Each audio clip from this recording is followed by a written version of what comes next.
আকাশদীপ যেরকমভাবে এখন এলেন, মাথা নিচু করে গেলেন, হ্যাঁ বললেন এবং তারপর 7টা 6 मेरे 50 করলেন।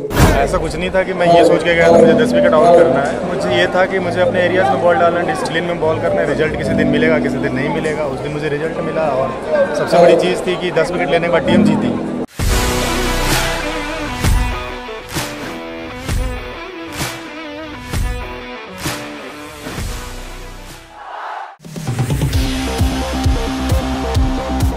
ধনুধান্যে অডিটোরিয়ামে শনিবার হয়ে গেল ক্রিকেট অ্যাসোসিয়েশন অফ বেঙ্গলের বার্ষিক পুরস্কার বিতরণ অনুষ্ঠান। সেই অনুষ্ঠানে লাইফ টাইম অ্যাচিভমেন্ট অ্যাওয়ার্ড পেলেন অতীত দিনের বিখ্যাত ক্রিকেটার অরূপ ভট্টাচার্য। পুরুষদের ক্ষেত্রে life time achievement award Arup Bhattacharya পেলেও মেয়েদের ক্ষেত্রে এই লাইফ টাইম অ্যাচিভমেন্ট অ্যাওয়ার্ড দেওয়া হলো শ্যামা সাউকে। শ্যামা সাউ উল্লেখযোগ্য অবদান রেখেছেন মহিলাদের ক্রিকেটে। এদিন বিভিন্ন ক্ষেত্রে যারা সেরা হয়েছেন তাদের পুরস্কৃত করা হয়। আকাশদীপ সিং, যিনি সিএবির ক্রিকেটার, তিনি মোহনবাগানের হয়ে নিয়মিত খেলে থাকেন, তাকেও বিশেষভাবে সম্বর্ধনা জানানো হয় এদিনের অনুষ্ঠানে। আকাশদীপ বলেন যে তিনি এই সম্বর্ধনা পেয়ে অভিভূত। এছাড়াও এদিন সেরা ক্রিকেটার হিসেবেও পুরস্কৃত করা হয় বিভিন্ন খেলোয়াড়কে এবং বিভিন্ন ক্ষেত্রে পুরস্কার বিতরণ করেন ক্রীড়ামন্ত্রী অরূপ বিশ্বাস এবং সিএবির পদাধিকারীরা। ছিলেন সৌরভ গঙ্গোপাধ্যায়ও। স্নেহাশ্রী গঙ্গোপাধ্যায় তার ভাষণে সিএবির কর্মকৃতিত্বের কথা বলেন। সচিব নরেশ ওঝা বলেন সিএবির বিভিন্ন দর্শনের কথা। সিএবির এদিনের অনুষ্ঠানটি ধনুধান্য অডিটোরিয়ামে ছিল বর্ণাঢ্য এবং আকর্ষণীয়।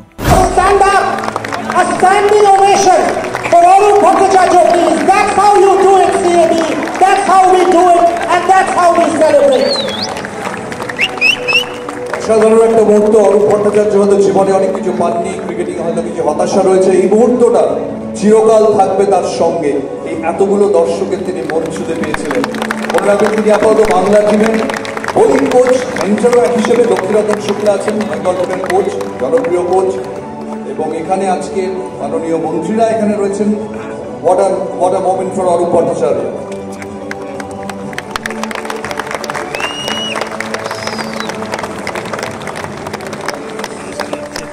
অরূপ ভট্টাচার্য কিছু কথা আমরা শুনতে চাই। মহিলাকে এখনো চোখে দেখতে পাইনি।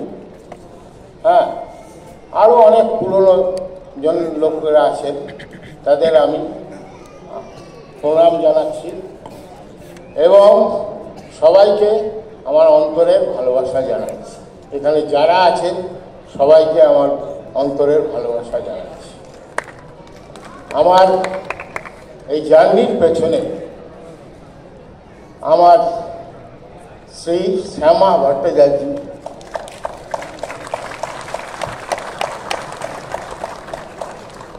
ও না থাকলে আমি হয়তো এই জায়গায় দাঁড়াতে পারতাম না। পরবর্তীকালে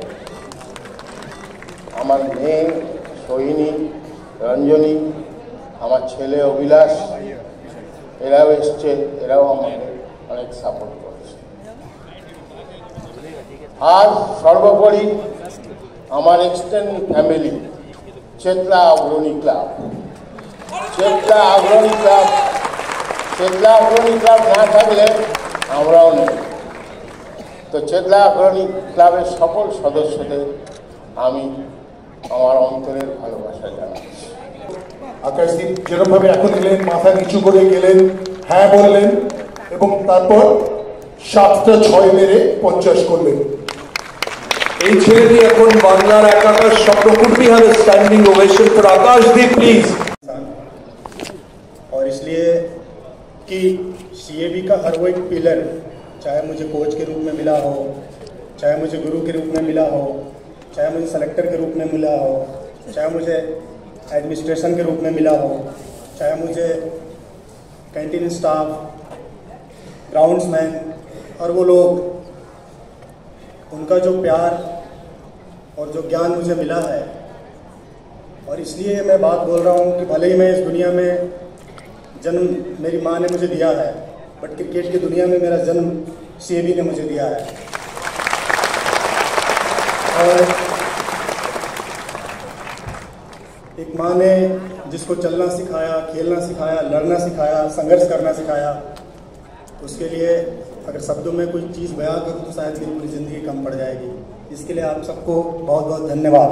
দেখছি ধনধান্যটাও পুরোপুরি একেবারে যেন ইডেট, তার জন্য যারা আজকে এসেছেন তাদের আমি অভিনন্দন জানাই, সদস্যদের, এবং অবশ্যই আমাদের কলকাতার মহানাগরিক যিনি শপথ নিয়েছেন কলকাতাকে ক্লিন এবং গ্রিন করার, সেই উদ্দেশ্যে যিনি এগিয়ে চলেছেন মমতা বন্দ্যোপাধ্যায়ের সৈনিক হিসেবে, সেই মহানাগরিক ফিরহাদ হাকিমকেও অভিনন্দন জানাচ্ছি। সিএবি প্রোগ্রামে এলে আমার কোথাও যেন বুকের কোণে একটা ব্যথা থাকে সবসময়, যে আমরা এত বড় একটা অর্গানাইজেশন, এত সুন্দরভাবে আমরা সমস্ত খেলা পরিচালনা করি, অধিনায়ক, প্রশাসক সৌরভ গাঙ্গুলি জন্মেছেন আমাদের এখানে, বিশ্বের মহিলা ক্রিকেটে highest wicket taker Jhulan Goswami রয়েছেন, কিন্তু ক্রিকেটের কোথায় যেন একটা জায়গায় আমরা বাংলা আজকে পিছিয়ে পড়েছি। আমার মনে হয় আজকে যারা সংবর্ধিত হবেন তাদের সবাইকে অভিনন্দন, আমি আকাশদীপকে অভিনন্দন, বিসিসিআই থেকে খেলোয়াড়, সেরা খেলোয়াড়, তার মধ্যেও লড়ে একটা সৌরভ গাঙ্গুলি, একটা ঋদ্ধিমান সাহা, একটা যুবক গোস্বামী আমাদের তৈরি করতে হবে। আমি আজকে কথা বেশি বলবো না, সিএবির কাছে আমি একটা জিনিসই চাইব, সৌরভ আছে, ঝুলন আছে, এখানে আমি আমাদের লক্ষ্মী রতনকে দেখতে পাচ্ছি, ডিন্ডাকে দেখতে পাচ্ছি, পিছনে আমাদের সম্বরণদা রয়েছেন, রবীন্দ্রনাথ সাহেব রয়েছেন, সবাইকে একটা জিনিস চাইবো আজকে ক্রীড়ামন্ত্রী হিসেবে, এটা অধুরা জিনিস। প্রায় 35 বছর রঞ্জি ট্রফিটা আমাদের ঘরে আসে, বলে আমি আজকে চাইব আসুন না এই আয়োজনের মধ্যে করেই সৌরভকে কাজে লাগিয়ে, ঋদ্ধিমান শাহকে কাজে লাগিয়ে, এতগুলো এক্স ক্রিকেটার, আমাদের প্রখ্যাত ক্রিকেটার রয়েছে যারা দেশের হয়ে খেলেছে, বাংলার হয়ে খেলেছে, তাদের কাজে লাগিয়ে অন্তত 35 বছর পর রঞ্জি ট্রফিটা আমাদের বাংলায় আসুক, এইটুকুই আমার প্রাপ্য, এটুকুই আমার চাওয়া, এটুকুই আমার পাওয়া। তাই ভালো থাকবেন, নমস্কার।